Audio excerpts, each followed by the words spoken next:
Bayangkan, Anda berdiri di tengah lapangan bola, hanya bersama 2 orang teman. Tiba-tiba, dari arah depan, muncul 10 orang atlet profesional yang siap menyerang Anda.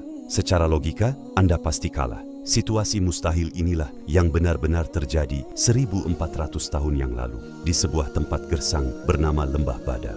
Di satu sisi, Muslim. Mereka tidak punya baju besi yang mengkilap, jumlah kuda mereka bisa dihitung jari, dan senjatanya pun seadanya.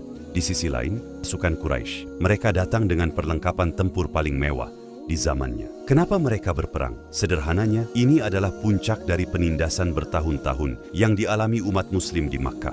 Mereka terpaksa berdiri dan melawan untuk mempertahankan hak dan keyakinan mereka. Saat itu, padang pasir bukan lagi terasa panas karena matahari, tapi karena ketegangan yang memuncak.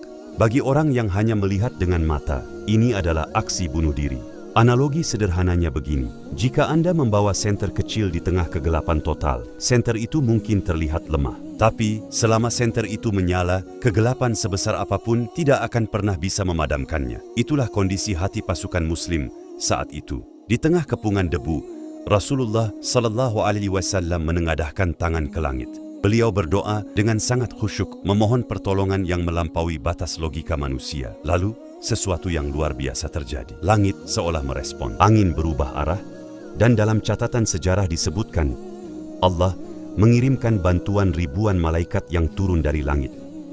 Pasukan lawan yang jumlahnya 3 kali lipat tiba-tiba gemetar. Mereka melihat seolah-olah jumlah umat Muslim jauh lebih banyak dari kenyataannya.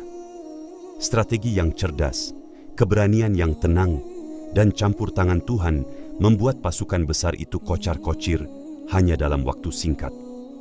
Perang Badar bukan cuma soal menang atau kalah di medan tempur.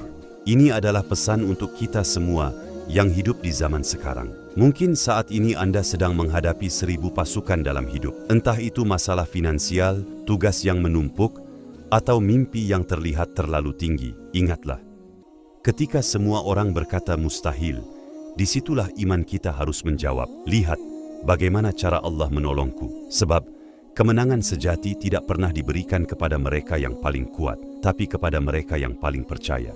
Dan share video ini ke orang tersayang. Follow Instagram Kelas Muslim agar kamu tidak ketinggalan info bermanfaat lainnya.